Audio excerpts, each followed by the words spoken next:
AI is revolutionizing creativity, but at what cost?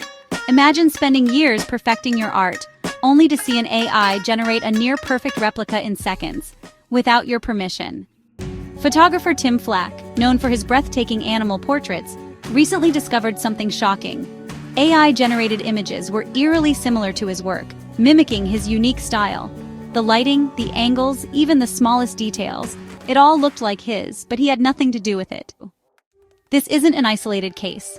AI image generators are trained on millions of artworks, scraping data from the internet, often without artists' consent.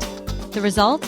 AI that can recreate an artist's signature style in seconds, without giving them any credit or compensation.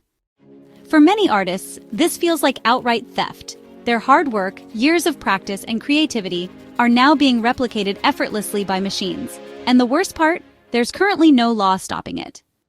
Tech companies argue that AI is just learning from existing images, not copying them. They compare it to how human artists take inspiration from others. But is that really the same? When an AI model can replicate an artist's work so precisely that even experts struggle to tell the difference, where do we draw the line? This isn't just about artists. It's about the future of creativity itself.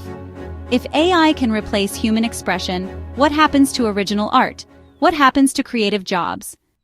Governments and legal experts are starting to take notice, but AI is evolving faster than the rules can keep up.